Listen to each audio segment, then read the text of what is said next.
Um, my name is Joacin. I am a designer, visual merchandiser, experiential marketer, public PR. Nope, that's not what I do.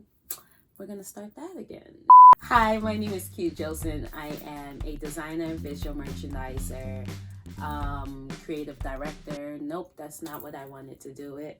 How I keep forgetting that I was a broadcast journalist. That was like a large portion of my life. Again. Hi, my name is Joacin. I am a designer, visual merchandiser, broadcast journalist, and of course, most of all, creative director.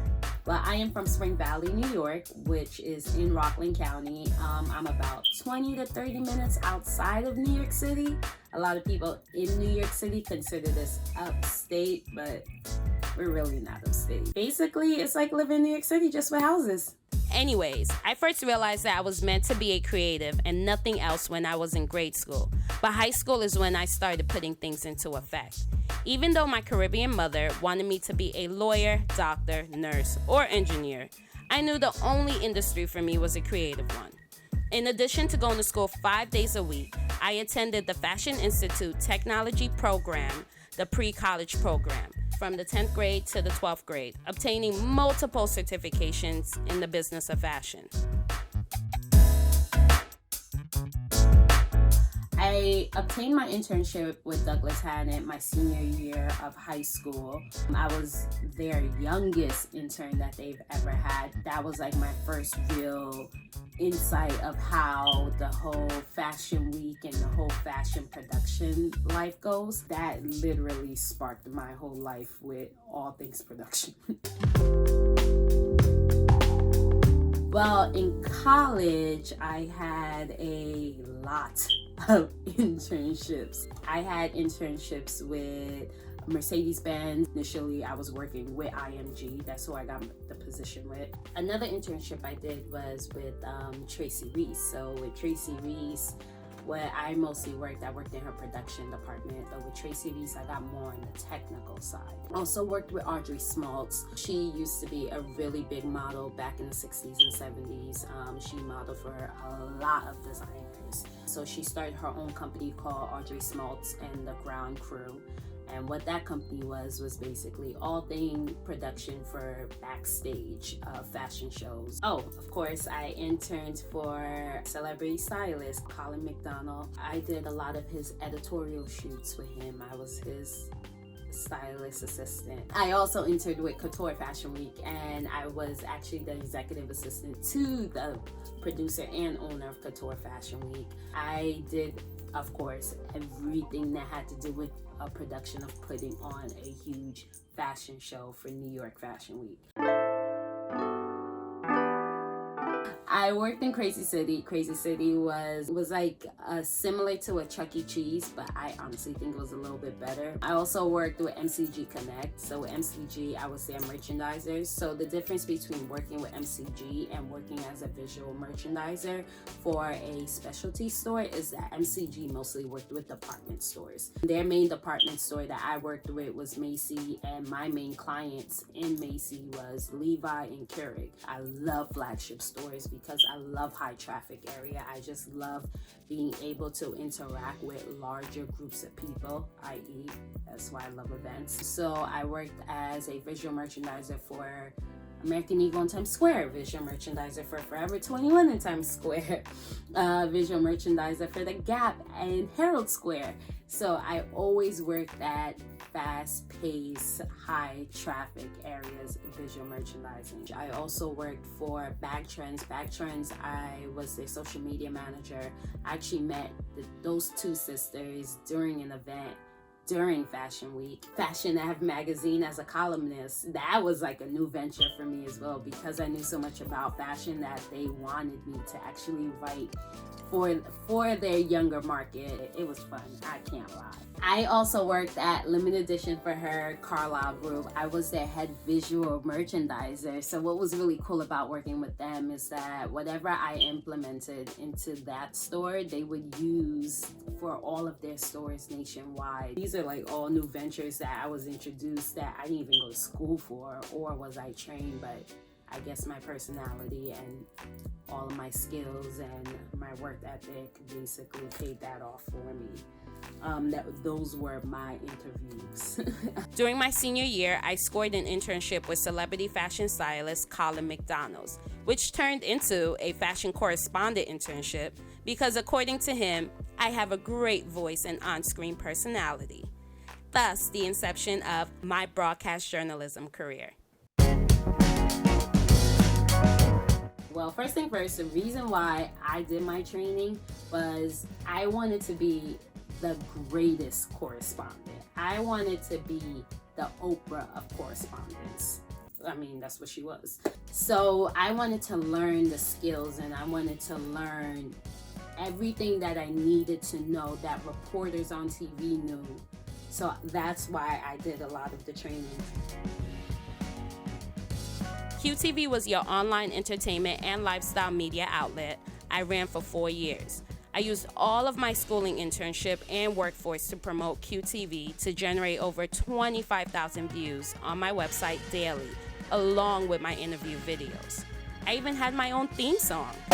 Don't you worry, give me the cue, I'm ready. Tune in, come see fashion news celebrities. Don't you worry, give me the cue, I'm ready. Realizing my full potential, I converted my company from QTV into Q Talks because somebody actually came up to me. I can't even remember who, to tell you the truth. They came up to me and they were like, when Q talks, everyone listens. I was like, Q talks? Oh, that's right. When Q talks, everyone listens. So then that became my thing and that became my slogan. So then that's how Q Talks was invented. Q Talks will be a little bit different from QTV because I aim to focus more on production and creating my own show rather than dishing out celebrity gossip. These shows included Debate, a show that discussed various topics that men and women struggle to find common grounds on, and Small Talk, a show that broke down those everyday topics that rarely made it past your daily greetings. I knew I needed more with my career and wanted to move to Los Angeles. So in February 2017, I visited LA for the weekend and signed a lease to an apartment. Crazy, right? I know. Within 2 weeks, I took the leap of faith and moved to Los Angeles without any friends, family, or knowing anyone. During my time in LA, I accomplished many goals. I moved my Small Talk show to Los Angeles, got a publicist within the first week of moving, hit 11K followers on my Instagram, started a new show named The Session, got invited to countless PR and media events to conduct interviews, got an agent, started my podcast named Q Talks Podcast, which landed a spot on iHeartRadio and Spotify. In the midst of my broadcasting career, I started working with Onboard Experiential Marketing, OBE, as a brand ambassador and production assistant. Being hands-on and working the behind the scenes of these experiential events is when I started falling back in love with event marketing and production. Let's take a look at all of these events I've worked. Gather app launch, Nike West Baseball LA Dodge activation, Activision Light Switch event, Nike's BeautyCon event, Nike West Running Breakthrough, Breakthrough LA, Nike Go LA 10K, Nike West Running React, Nike Chose Go 10K, and much, much more. Experiencing and working all of these types of events, from influencer program, sponsorship activation, public relations events and stunts, mobile tours, guerrilla and street marketing setups, press events, launch events, pop-up events, B2B events, sales conference, I could keep going. All of these events have given me the training on how to create and produce an event. Now you may ask, why is it that I want to leave the broadcasting world to be a creative director? Well, the answer is I never left being a creative director. I've always been a creative director. All of these shows and red carpet events were strategized, created, written, produced, directed, shot, cut, and edited by me. It takes a creative person to tap into the mind of their audience and find ways to keep them entertained. So leaving the broadcast world is just me leaving the broadcast world. The creative direction world, I've always been here. Never left. Plus, I never told you guys about my annual birthday parties. Every year, my friends and family and acquaintances look forward to my birthday parties because they're considered the party of the year. When planning my themed birthday parties, I always have in mind Studio 54 from the 70s. It becomes a night to let loose and party. After moving back to New York, I needed a game plan. I just really wanted to come back home and become a little bit more stable and educate myself a little bit more on the experiential marketing side, especially since it's such a brand new sector of marketing. So I really wanted to, you know me, gotta be the greatest at everything I do. During my search, I produced my first event, Summer with Q and Empress. Summer with Q and Empress's Release and Unleash event was a live audience podcast event where we discuss what it truly meant to be yourself and how others embrace your rejuvenated and revamped self. Plus, I got a job at Fresh & Co., a fast casual health food restaurant, and got accepted into FIT for my second degree in direct and interactive marketing with a minor in psychology. While working as a freelancer, giving creative direction, graphic design, and marketing material for events and businesses. At Fresh & Co., I was doing above and beyond my title. I was damn near their production manager. Because of my production experience, I ran many of their events for the company. Let's name a few.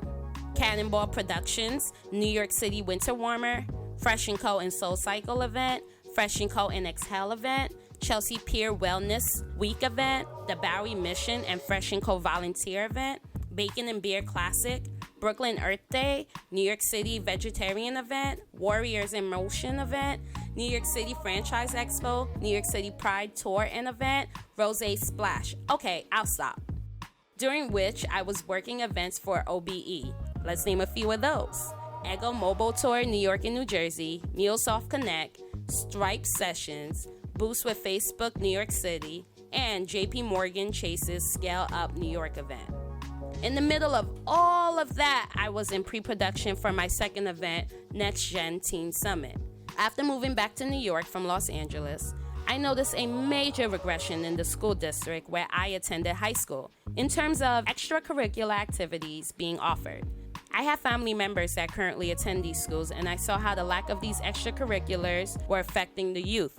This gave me an idea on how I could give back to my community, thus the creation of the Next Gen Teen Summit. Well, since COVID-19 occurred, I've been able to accomplish is a certification in social media branding and marketing for entrepreneurs at SUNY Rockland's Community College. And I'm just sending out my resume to the world to see what doors I can open at this moment. The world is my canvas. I might as well use it, right? I would like to work as a creative director or strategist in the creative and design department, but an assistant position will do. Honestly, let me know where I can help you. In conclusion, my key strengths include 10 years plus in visual merchandising for high traffic flagship stores in New York City, 3+ years experience in pre-production and production of experiential events, knowledgeable about SEO and of common social media systems, 7+ years experience bi-coastal in both the entertainment and lifestyle for broadcasting journaling, and 3+ years of managerial marketing experience with Heartland Brewery, experience with common operating systems on both PC and Mac platforms. Lastly, I'm bilingual. I speak both English and Creole Haitian. Am I qualified? If you feel my qualifications fit me for the position needed, I hope I may be granted a personal interview. Please feel free to contact me at qjoacin@gmail.com. Thank you for your time and consideration. In close, please find my resume as well as a link to my portfolio. Hope to hear from you soon.